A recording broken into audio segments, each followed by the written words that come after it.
오늘 디모데 이야기 18번째 시간입니다. 하나님의 능력으로 고난을 이기라 라는 제목으로 말씀을 나누겠습니다. 무엇을 하고자 하는 욕구를 의욕이라고 합니다. 또 의욕이 일어나게 만드는 요인을 동기라고 합니다. 동기부여가 되어야 의욕이 일어나고 의욕이 결단으로 이어질 때 우리는 어떤 일을 실행하게 됩니다. 그런 점에서 어떤 분야에서 남다른 실행력을 가진 사람 또는 남다른 헌신을 하는 사람들은 남다른 동기부여가 된 사람이다 라고 말할 수 있습니다.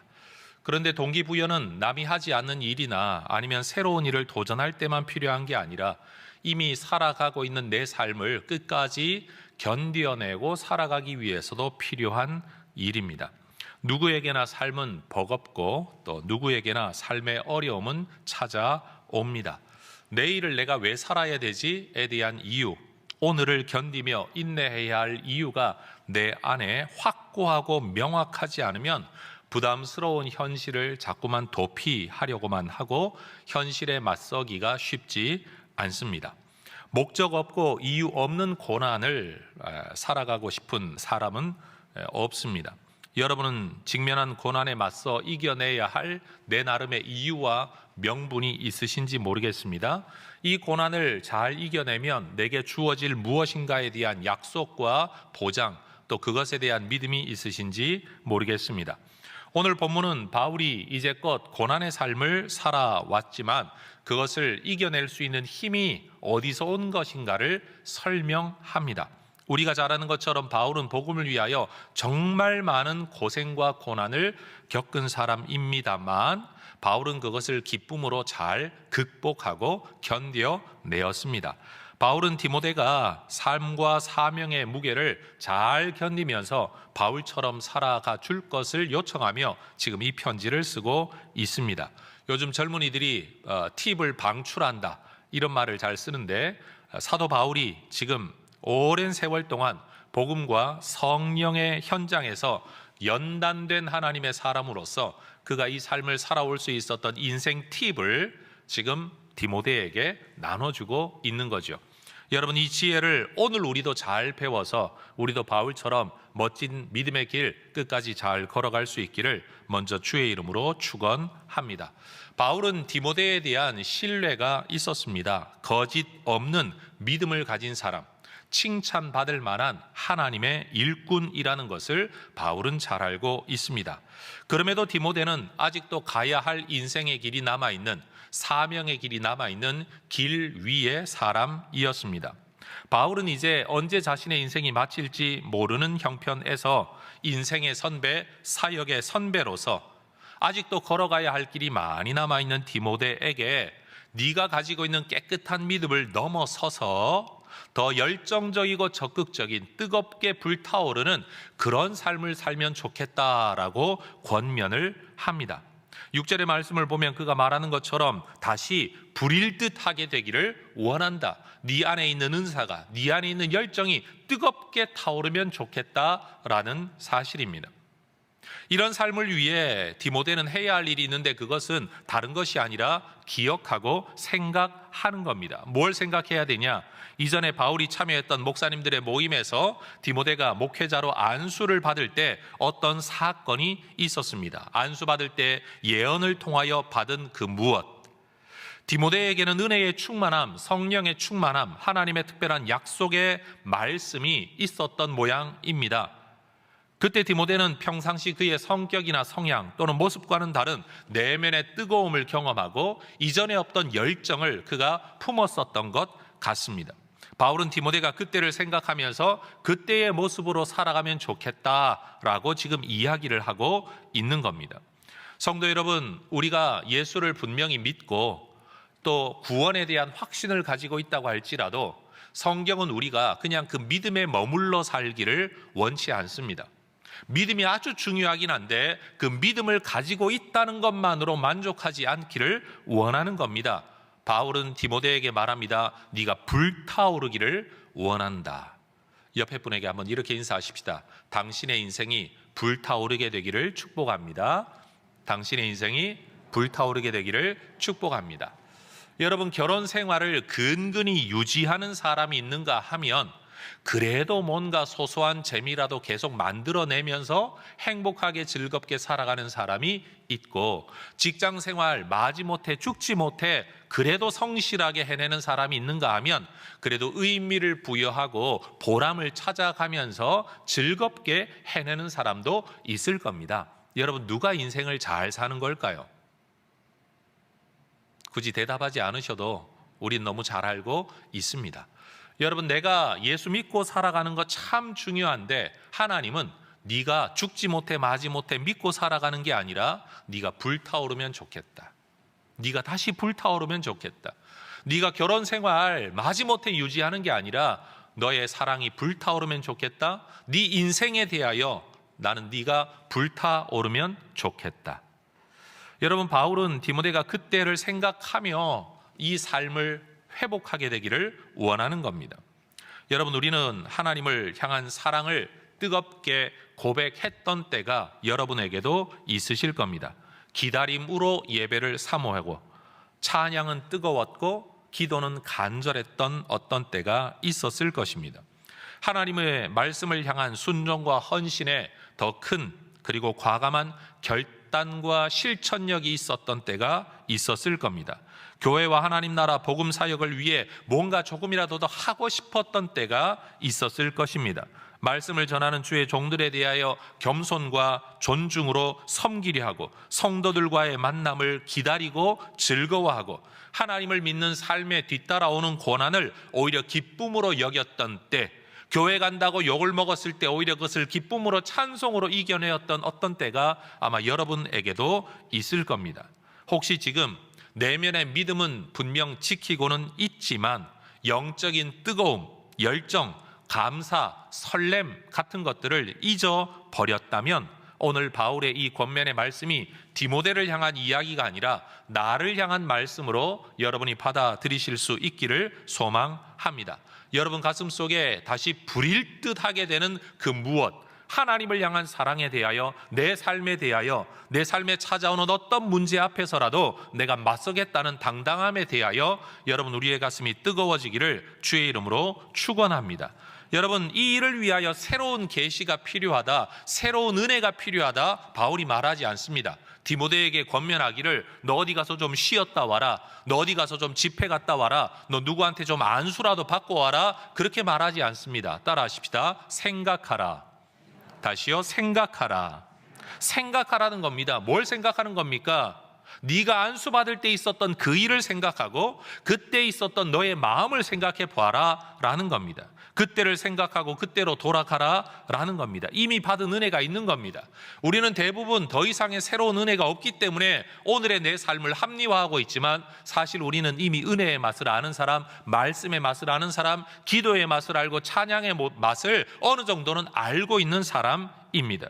핑계를 대면서 오늘 그러지 못한 우리를 합리화하고 있는 것뿐이지 모르는 사람들이 아니라는 겁니다. 머릿속으로 내가 어떻게 살아야 되는지 또 어떻게 되기를 원하는지 우리는 이미 다 알고 있는 겁니다. 여러분, 바울이 디모데에게 권면하듯이 우리에게도 믿음과 열정이, 여러분 우리의 헌신이 여러분 불일 듯 일어나게 되기를 소망합니다. 그런데 지금 디모데의 현실은 그렇지 못했던 모양입니다. 사역의 현장에서, 또 시간 속에서, 사람들과의 부대낌 속에서, 그리고 시험과 고난 속에서 여러분 그의 뜨거움과 열정이 뭔가 시들어갔던 모양입니다. 이런 상상을 해볼 수가 있죠. 목회자인 저는 이런 마음이 가끔 들 때가 있습니다. 나는 왜 베드로나 바울 같은 탁월한 사역자가 되지 못할까? 자책감과 열등감이 들 때가 있습니다. 어쩌면 디모데가 그랬을지도 모르죠. 오랜 설교로 열정적으로 설교를 해도 별다른 변화가 없는 성도들을 바라보며 무기력감에 빠졌을지도 모릅니다. 다 소용없다, 다 필요 없다, 사람은 변하지 않아.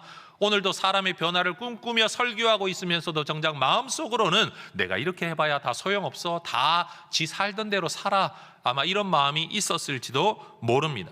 복음을 들고 전도하는 중에 사람들로부터 당하는 반복된 거절로 인하여 위축되었을지도 모릅니다. 여러분 영상 광고에서 보았던 것처럼 여러분 눈으로 날아오는 공을 쳐다보며 그냥 아웃당하는 어떤 사람들처럼 뭔가를 해보고 싶은 마음은 있지만 여러분 순식간에 지나가 버린 어떤 상황 속에서 아무것도 하지 못하는 여러분 위축되어 있는 우리 모습을 발견할 때도 있다라는 겁니다. 여러분 그렇게 말씀을 열심히 가르쳤는데도 불구하고 성도들이 이단에 빠져듭니다. 리더십에 저항합니다. 교회를 어지럽게 만드는 모습을 봅니다. 어쩌면 성도들에게 대한 배신감과 미움이 디모데 안에 싹터 자라나고 있었을지도 모릅니다. 그런데 사역의 현장에서 이미 그러한 일들을 많이 경험해 보았던 바울은 디모데에게 이렇게 다독입니다. 7절 말씀 보십시오. 하나님이 우리에게 주신 것은 두려워하는 마음이 아니라 능력과 사랑과 절제하는 마음이다. 여러분 2번 반복되는 단어가 있습니다. 마음이라는 단어입니다.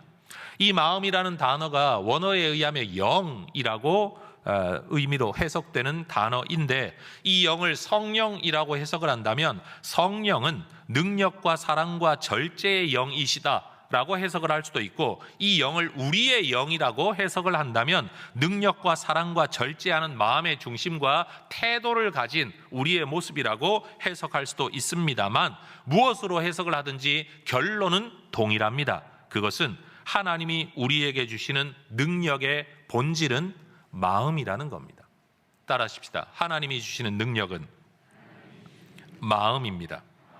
우리는 하나님의 능력이라는 표현을 쓸 때 머릿속에 남다르게 재능을 가지게 되든지 아니면 은사를 가지게 되든지 남다른 지혜나 똑똑함 아니면 사람, 돈, 영향력 이런 것들을 하나님의 능력이라고 생각을 하지만 바울은 하나님이 우리에게 주시는 능력은 마음이다 라고 말을 하고 있습니다.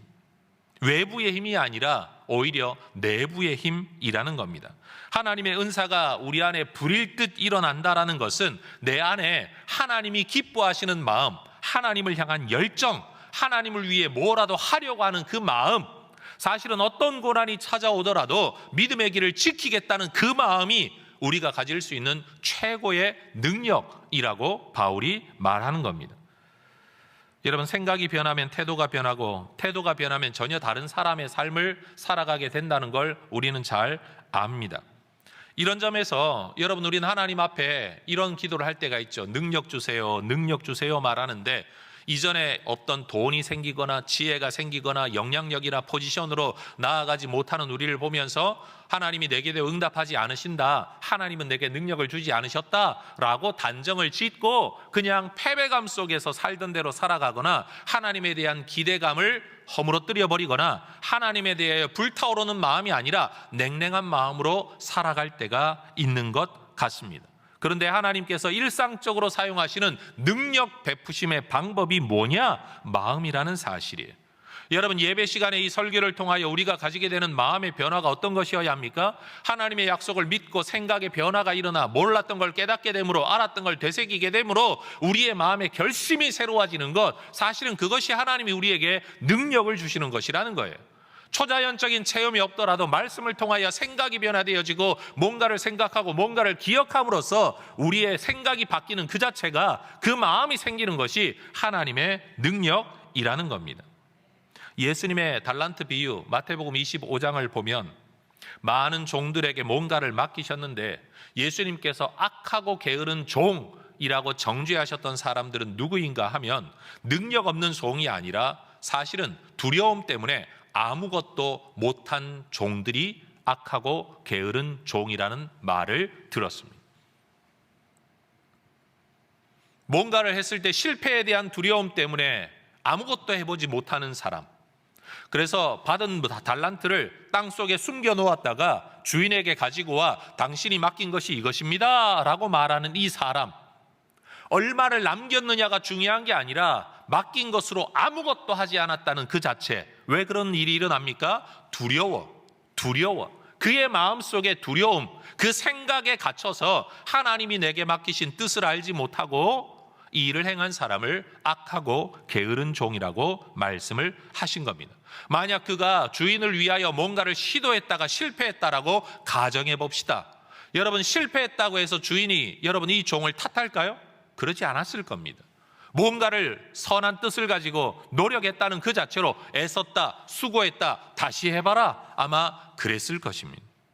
그런데 성경에 나타나는 믿음의 사람들, 그들은 결과에 대한 확신이나 보장이 없더라도 하나님을 위하여, 하나님의 백성 공동체를 위하여 그들은 뭔가를 결심하고 도전합니다. 여러분, 다니엘을 보십시오. 나는 우상에게 절하지 않겠습니다. 당신에게 절하지 않겠습니다. 신상에 절하지 않겠습니다.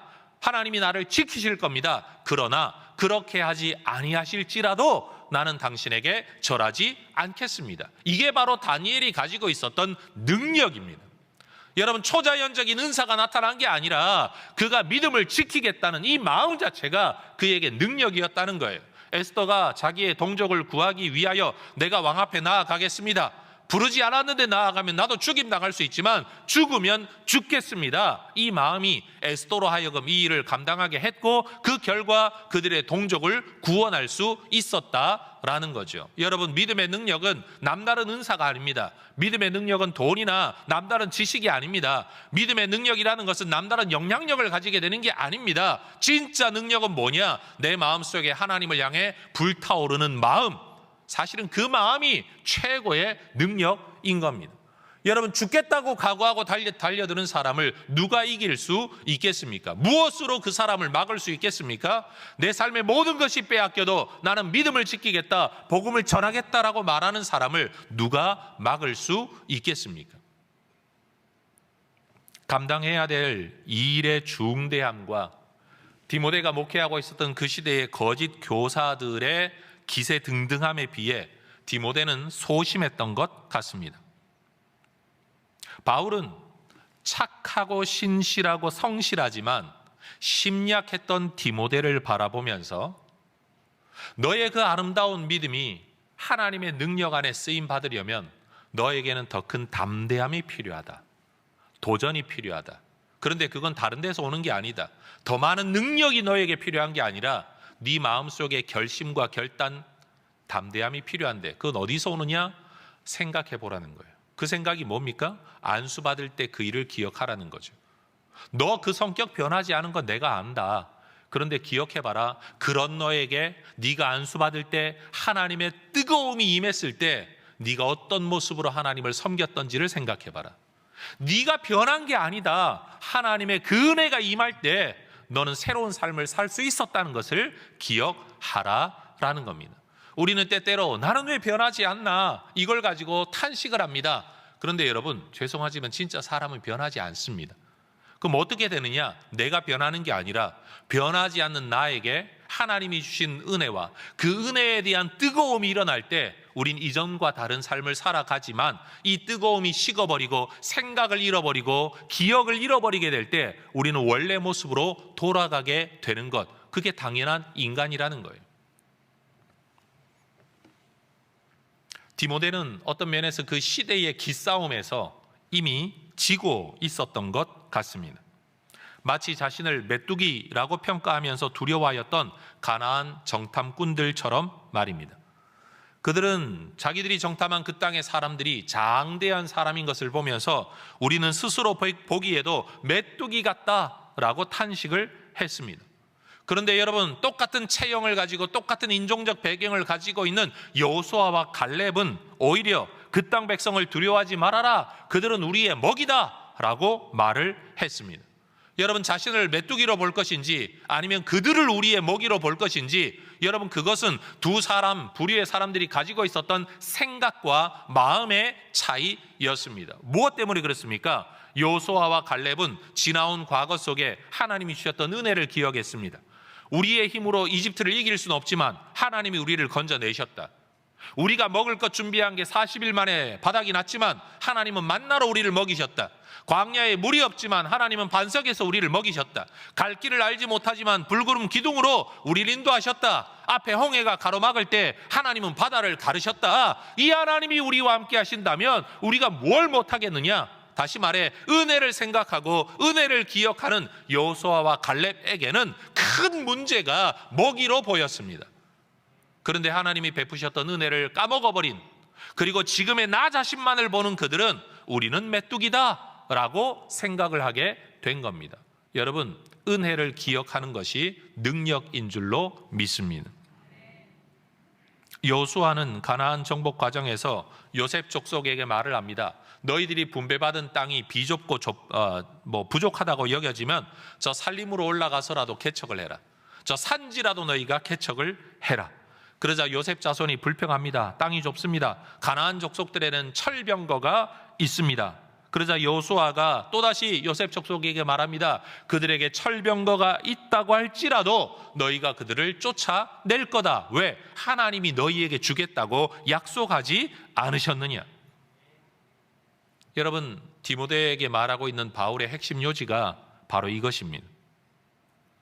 여러분, 우리 생애에 할만한 날, 살만한 날, 만만해 보이는 날 오지 않을 겁니다.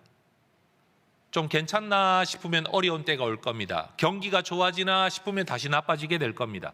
살다가 보면 여러분, 아무리 좋은 때를 기다려도 나중에 좋은 때가 와도 내 건강 나빠지고 나이 들어가 기력 떨어지고, 여러분 어쩌면 직장에서 이제는 나가야 할 때가 올 것이고 더 이상 내 총기가 사라질 때가 올 것이고 왕성하게 일하지 못할 때가 다가오게 될 것입니다.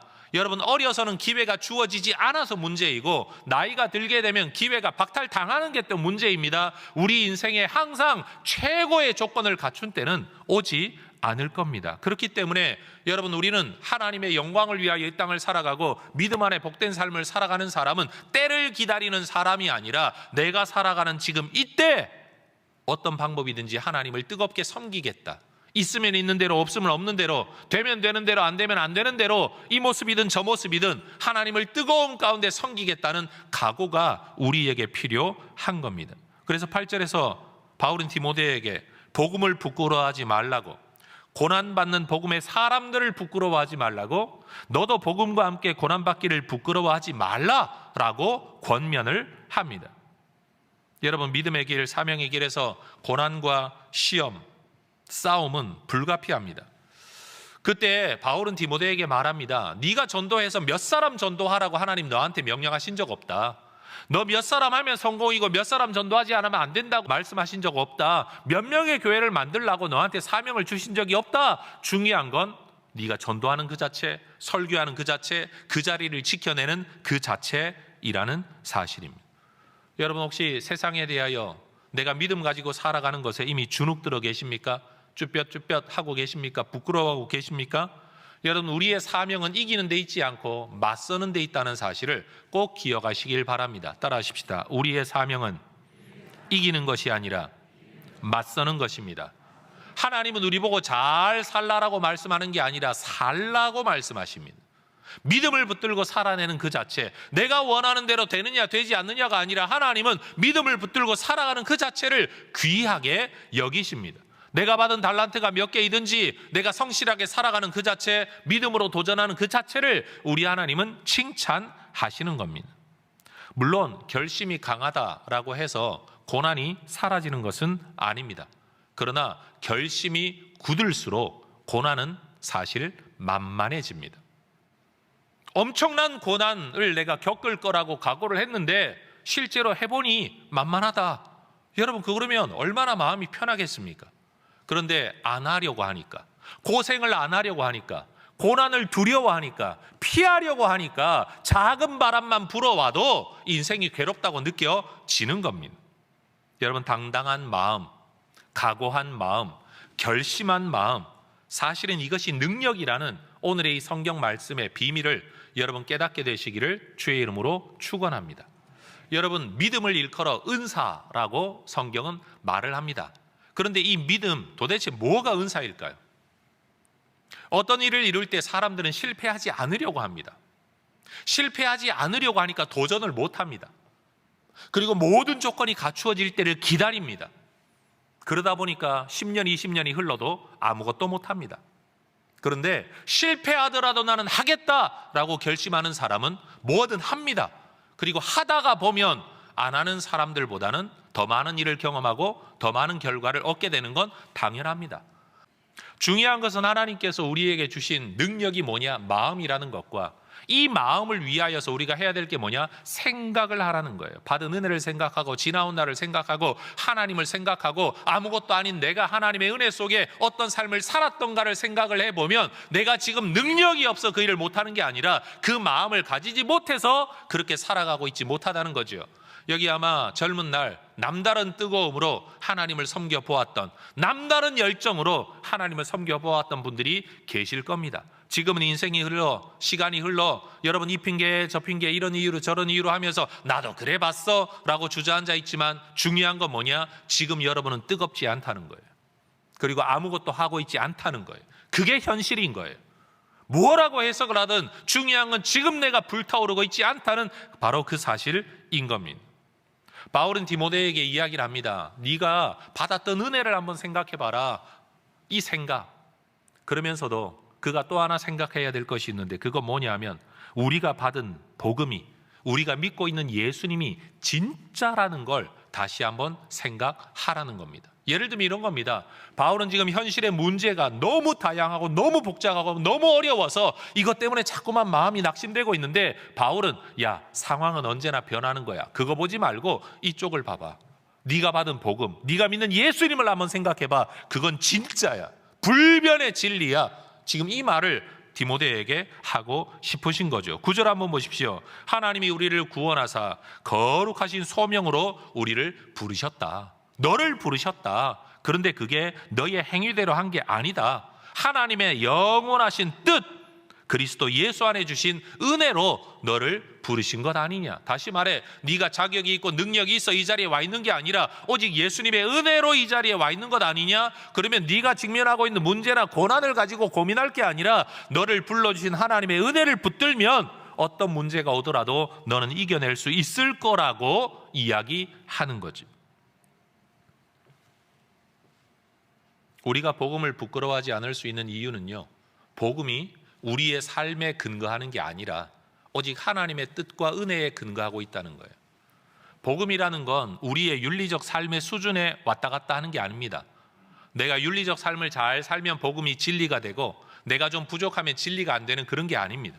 여러분, 이것은 누구에게나 하나님의 진리인데 예수님을 통해 우리에게 주어진 유일한 구원의 길, 10절에서 말하고 있는 내용이죠. 인류 역사 안에 나타난 하나님의 구원의 유일한 길입니다. 골로새서 1장 26절에서도 그리스도를 통해 나타난 이 하나님의 비밀, 만세와 만대로부터 감추어졌던 것들이 이제는 우리를 통하여 우리 안에 나타나게 되었다라고 말을 합니다. 그리고 그 비밀은 뭐냐? 10절의 하반절, 사망을 패하신 것이다. 생명과 썩지 아니할 것을 드러내셨다. 생명과 썩지 아니할 것, 여러분 이건 영원 불멸한 생명이라고 이해할 수 있는 거죠. 패하다라는 말은 무기력하게 만들다라는 겁니다. 따라하십시다. 예수님은 사망을 무기력하게 만드셨습니다. 여러분, 예수 믿는 우리는 육체로는 죽겠지만 우리는 영원한 죽음을 죽지는 않습니다. 그리스도인에게는 죽음이 끝이 아니라 새로운 삶의 단계로 들어서는 진입의 변화일 뿐입니다.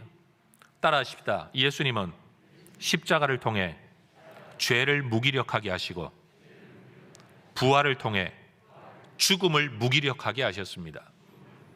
우리의 죄가 아무리 커도 십자가의 은혜가 더 크고, 여러분 우리가 육체로는 죽음을 죽을지라도 예수님의 부활이 우리에게 영원한 생명을 가져다 주시는 이유가 되었다. 바울이 믿고 있는 내용이 이거라는 겁니다. 디모데에게 지금 말하고 있는 내용이 그거죠. 세상 어렵다는 이야기 자꾸 하지 말고, 고난 너무 괴롭다 이 이야기 하지 말고 네가 받은 은혜를 한번 생각해봐라. 네가 믿고 있는 걸 한번 생각해봐라. 그건 영원 불멸, 그건 세상 마지막 날까지 변치 아니하는 진리다라고 말을 하는 겁니다. 바울은 이렇게 위대한 복된 소식과 복음을 위하여 자신이 11절 선포자와 사도와 교사로 세우심을 받았다. 나도 그것 때문에 부르심을 받았다. 자기 이야기를 하는 거죠. 그러면서 12절 이로 말미암아 내가 고난을 받았지만 나는 고난을 부끄러워하지 않았다라고 말합니다. 로마서 1장 16절에서 그는 복음을 오히려 자랑했다라고 말합니다. 부끄러워하지 않는 수준이 아니라 오히려 그는 복음을 자랑했다 이야기를 합니다. 그러면서 12절에 권면하죠. 내가 믿는 하나님, 내가 믿는 예수님, 나는 분명히 알고 있다. 내가 의탁한 것을 그날까지 그가 능히 지키실 거다. 내가 내 삶을 하나님 앞에 의탁한 거 하나님 분명히 구원 이루어 주실 거 믿고, 하나님이 내게 의탁한 것도 하나님이 반드시 이루어 가실 줄 나는 믿는다. 여러분, 이 믿음 때문에 바울은 어떤 삶을 살았을까요? 고린도서 11장을 보면 그가 살아왔던 인생의 수많은 고난, 복음으로 인한 고난의 이야기가 나열되어 있는데 여러분 정말 기가 막힙니다. 한번 보십시오. 수고를 넘치도록 하고, 옥에 갇히기도 많이 하고, 매도 수없이 맞고, 여러 번 죽을 뻔하고, 40에서 하나 감한매를 5번 맞고, 3번 태장으로 맞고, 1번 돌로 맞고, 3번 파선하고, 일주야를 깊은 바닷속에 지내고, 강도, 동족, 이방인, 시내, 광야, 바다, 거짓 형제, 온갖 종류의 위험을 겪으며 살아가고, 수고하고 애쓰고 자지 못하고 줄이고 목마르고 굶고 춥고 헐벗었다. 무엇 때문에? 복음 때문에. 그런데 나는 이 삶을 살아내어 여기까지 왔다. 왜? 복음 때문에. 여러분, 삶의 이러한 고난을 이겨낼 수 있는 힘이 어디서 온 겁니까? 복음에 대한 확신 때문이었습니다. 그러니 바울이 디모데에게 권면을 하는 거죠. 13절과 14절, 너는 그리스도 예수 안에 있는 믿음과 사랑으로서 내게 들은 바 바른 말을 본받아 지키고 우리 안에 거하시는 성령으로 말미암아 내게 부탁한 아름다운 것을 지켜가라. 지켜가라. 붙들고 지켜가라. 여러분, 그가 부탁받은 아름다운 것이 뭡니까? 복음 아닙니까? 디모데가 들었던 바른 말이 뭡니까? 복음입니다.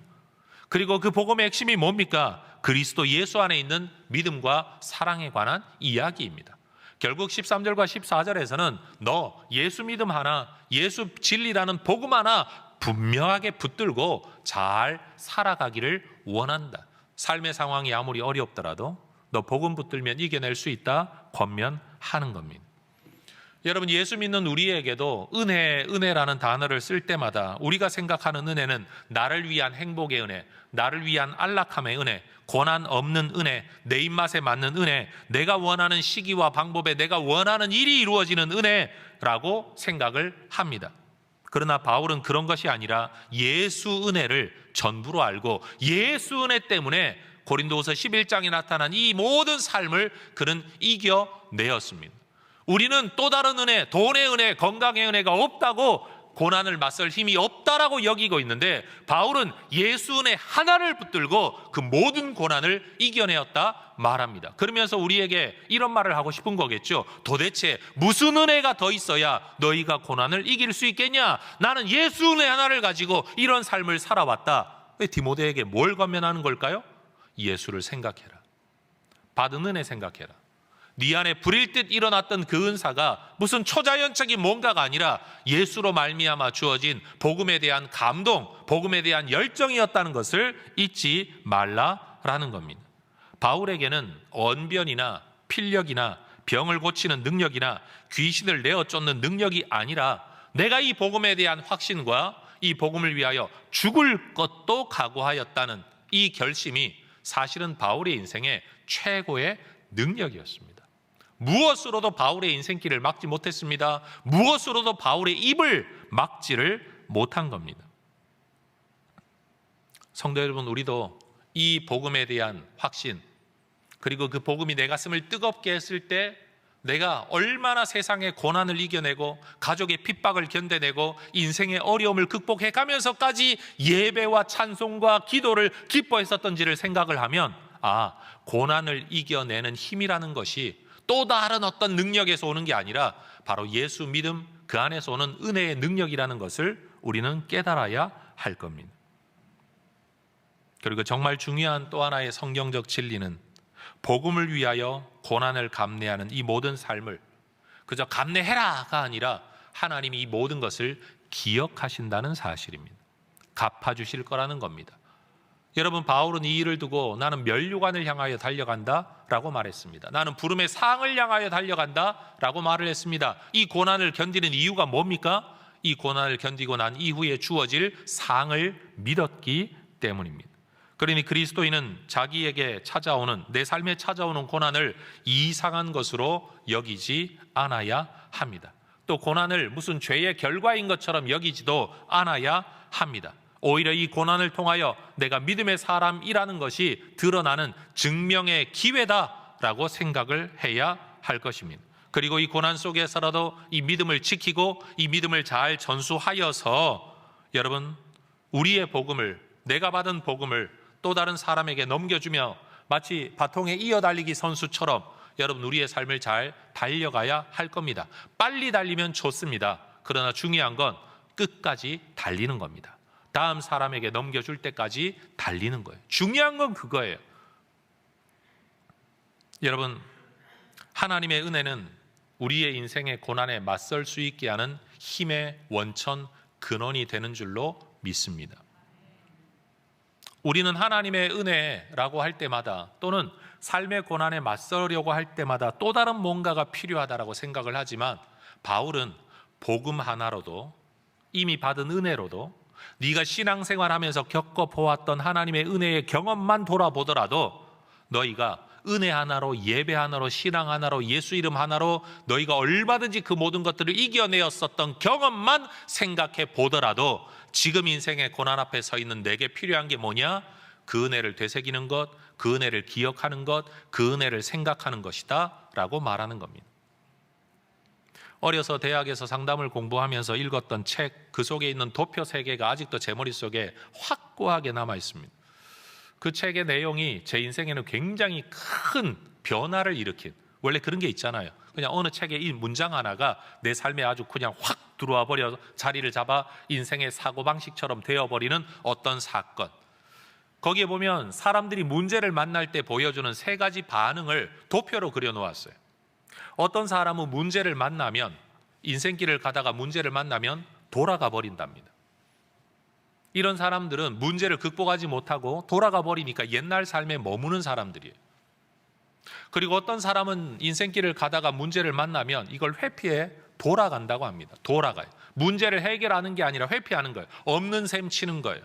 부부간에 문제가 분명히 있는데 대화로 풀질 않아요. 대화하기 싫어해요. 말하기를 싫어해요. 없는 것처럼 회피하는 거예요. 자녀를 양육하는데 자녀 문제가 분명히 있는데 부모로 책임을 져야 하는데 책임지기 싫은 거예요. 답도 모르겠고 어려우니까 회피하는 거예요. 남성들이 이런 경우가 많아요. 회피해요. 비겁해요. 그런데 문제는 해결되지 않아요. 없어지지 않아요. 없는 척하며 살아가는데 마음속에는 이 모든 문제들이 남아있죠. 삶에서 극복되지 않는 거죠. 근데 3번째 사람은 누구냐? 문제를 만나면 문제를 꿰뚫고 극복해서 지나가는 사람. 능력이 있어서가 아니라 꿰뚫는, 돌파해 나가는, 씨름하는, 맞서는 힘을 가진 사람들. 이런 사람들은 문제를 통해 성장하는 거죠. 문제를 극복함으로 말미암아 인격이 성장하고 삶이 성장하고 삶의 단계가 극복되는 겁니다. 비유를 한번 들어보십시다.